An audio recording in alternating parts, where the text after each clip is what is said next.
Marie-Christine. Aujourd'hui, j'ai envie de parler de pratique de yoga.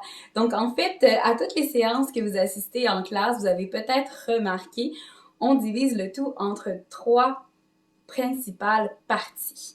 Donc, la centration, la séquence de posture et finalement le Shavasana. Donc aujourd'hui, je veux m'intéresser particulièrement à la première partie et à la dernière, donc centration et Shavasana. Les deux sont en fait des transitions. Donc la centration, c'est une transition entre notre vie quotidienne et la pratique de yoga, alors que Shavasana, c'est l'inverse. Donc une transition entre la pratique de yoga et notre quotidien qui va bientôt recommencer. La centration, lorsque nous nous installons, on va aller dans l'immobilité et on va prendre une posture qui correspond à nos besoins aujourd'hui. Donc, on pourrait être debout, couché sur le dos, assis, selon nos besoins et ce que notre corps nous demande aussi. Donc, c'est important de respecter, par exemple, si on a des limitations. On veut ici identifier notre état et notre niveau d'énergie. Si on fait la pratique à la maison, c'est le bon moment pour choisir en même temps qu'est-ce que nous avons besoin.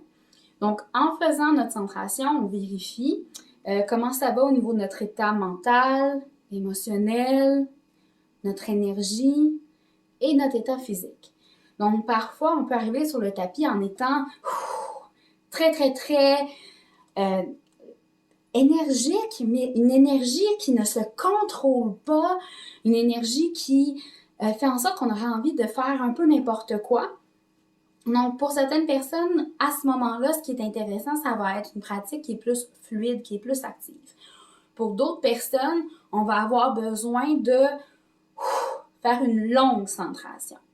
Quelque chose qui est intéressant quand on est aussi fébrile et que nous avons de la misère à nous déposer, ce sont les postures sur le ventre.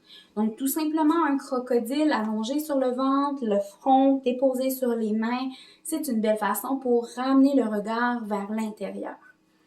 La centration pourrait être alors un peu plus longue ce jour-là pour nous permettre vraiment de laisser aller ce qui s'est passé pour nous préparer à notre séance. Une pratique qui va nous permettre une certaine intériorisation pourrait être alors assez pertinente. Donc ici, on entre en contact avec notre souffle, on observe. Si on a eu une journée qui était très stressante, ça se peut que notre souffle soit ici très haut. Donc on observe si on peut descendre notre souffle tranquillement, plus la centration se prolonge. Parce qu'au départ, on fait simplement constater à quel endroit est notre souffle. Quelle est sa vitesse, quelle est sa profondeur. Juste pour voir de quelle façon nous arrivons aujourd'hui et d'accueillir ça aussi. Donc, c'est vraiment une façon de mettre l'attention sur le corps et sur l'esprit. Si on s'attarde maintenant au niveau du Shavasana, donc c'est la posture finale de toutes les séances, peu importe à quel point la séance est courte ou elle est longue. C'est en fait la période de détente active. On vient développer la réponse à la relaxation. D'une fois à l'autre, ça devient de plus en plus facile de tomber dans cet état de relaxation parce que le corps s'y habitue progressivement. C'est notre transition entre la pratique et le quotidien. On intègre les bienfaits de toutes les postures précédentes et on peut observer les changements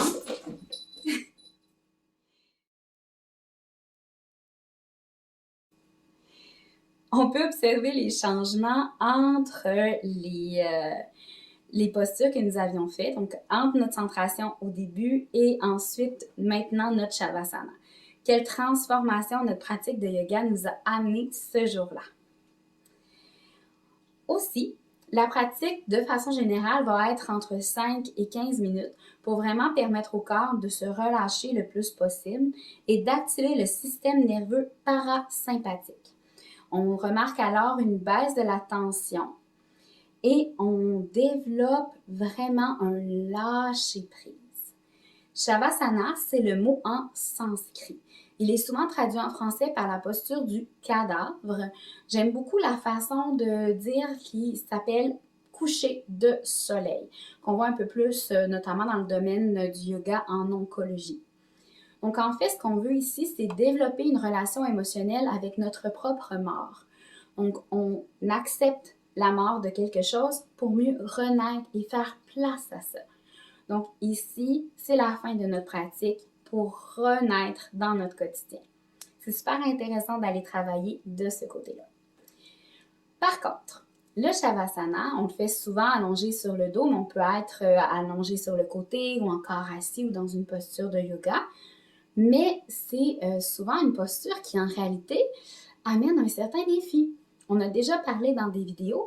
Parfois, on a le petit hamster qui fonctionne très, très vite. Donc, les pensées qui défilent, une envie de bouger. En fait, la posture d'immobilité est une posture qui rend notre corps vulnérable.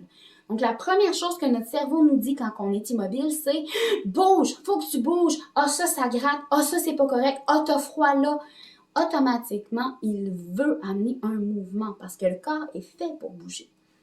En plus, dans la vie, notre société nous encourage à toujours bouger, à toujours faire quelque chose. On ne peut pas juste être couché et observer ce qui est. Il faut qu'on soit en train de faire notre liste d'épicerie, il faut qu'on soit en train de faire une détente qui est très, très, très active, où on va se juger parce qu'on a perdu le compte lorsqu'on comptait notre souffle ou quelque chose. Donc ici, c'est vraiment pas ce qu'on veut faire. On s'entend? Donc parfois, pour certaines personnes, c'est difficile d'apprécier le Shavasana au début parce qu'ici, on veut vraiment encourager notre immobilité. Ça se peut que notre corps nous dise « Hey, ton pied gratte ». On observe ça et on essaie de demeurer ici et maintenant. Si jamais on avait décidé de compter notre souffle pour rester plus facilement présent et qu'on a perdu le compte, c'est pas grave. On reprend le compte et on recommence tranquillement. C'est vraiment quelque chose qui se développe. Il faut prendre le temps, tout simplement. Donc voilà, je voulais vous parler de ces deux postures-là, ces deux parties de cours-là, qui sont très importantes. Je vous invite en commentaire à m'écrire c'est quoi votre posture préférée pour faire la centration ou le Shavasana. Je vous souhaite une excellente journée. Merci de m'avoir écouté. Namasté!